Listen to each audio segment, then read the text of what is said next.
Okay, so 4-3 slope-intercept form. We prefaced this with a lot while ago. We said that slope-intercept form is this y equals mx plus b. Okay, it comes in a little bit different form, but that's the main form that we're going to talk about at this current moment. Okay, so we said that m is your slope or your rise over your run. And then b is your y-intercept where it crosses the y-axis. Sorry, I had to write small. Okay, so for example, on example 1, 4 is your m, and negative 10 is your b. Okay, so pretty simple. That's all it's asking us to find. Now, on example 2, it gives us this equation. I'm just writing it a little bit bigger for you to see. I want you to label the m. So this is my m, and this is my b, okay? So, how they graph it, and I need you to understand this because it's going to come up over and over again. We graph it right here. We would graph our b first. So, they've actually already graphed it for me. I'm just going to go back behind it and tell you. So, I would go to my 3 on my y-intercept. So, 1, 2, 3, and you put a dot. Okay, that's your first point when you're graphing a slope-intercept form line. Okay, your second point is going to be your slope or your rise over your run. So this is telling me that I rise 1 and I'm going to run 2. So I rise 1 and I run 2, and that's going to be my second point. Because it's positive, I go up and to the right. Does that make sense? Because it's positive. So I would go up and to the right, and then they stick their line through it. When it's negative, okay?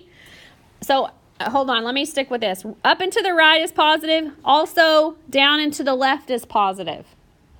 Why would that be? What would that case be? Because like, what if I graph this point right here? Well, technically from here to here, it's up and to the right, right? Yes? Do you see that? So if I graph the next point, it's up and to the right. But if I go backwards, it's down and to the left. So up and to the right and down and to the left are both positive. Okay? So if I want to do, and a positive slope is going up the stairs. Do you see how we're going up the stairs? Does that make sense? Up the stairs? Okay? So a negative slope is going to go down the stairs. So coming from left to right, it's going to go down the stairs. So negative, if you're going down the stairs, and you don't have to write this down, I just need you to understand, okay?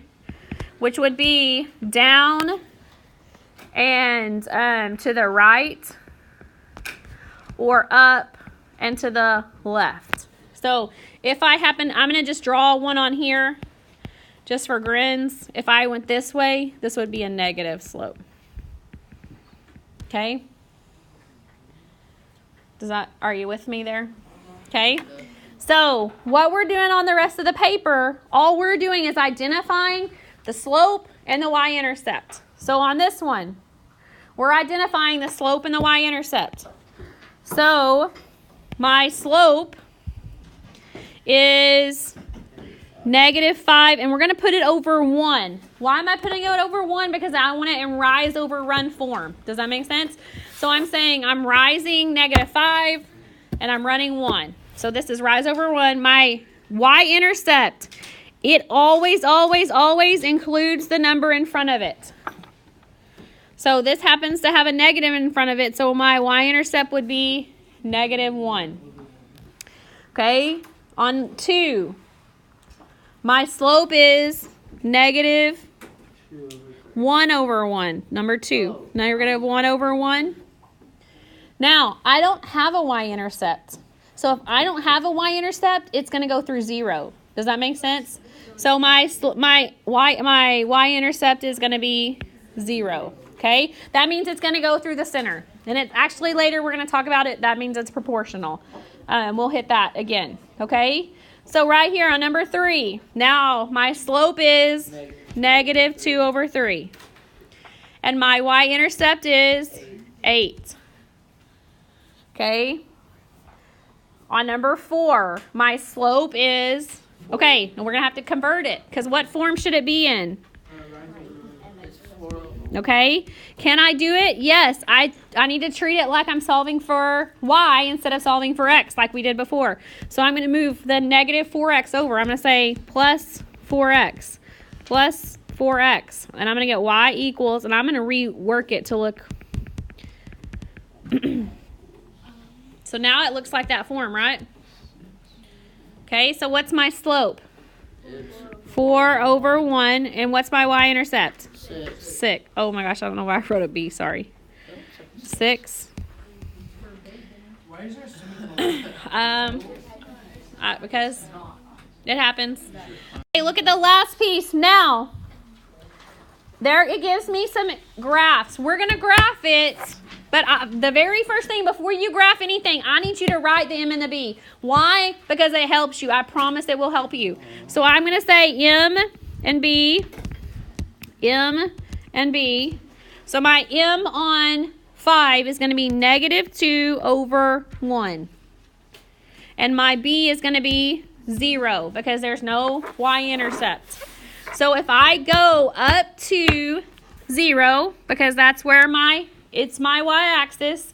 Now my slope is negative. So that means I'm going to go up and to the left or down and to the right. So I'm going to go up and to the, you can do both, but you need to start from the point. So up and to the left, rise 2, run 1.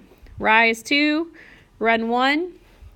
And I probably, if I have a ruler, that may be enough points, but I'm going to go ahead. I like to do as many points as possible just because it makes my heart happy. Okay, it makes my math nerd heart happy.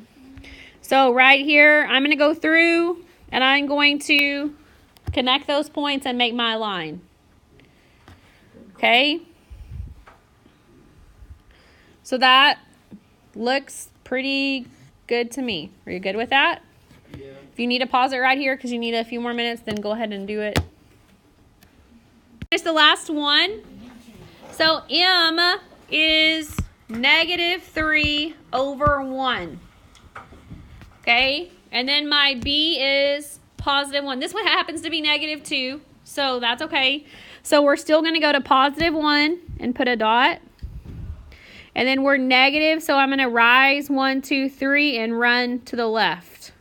Or I can go down 1, 2, 3 and run to the right.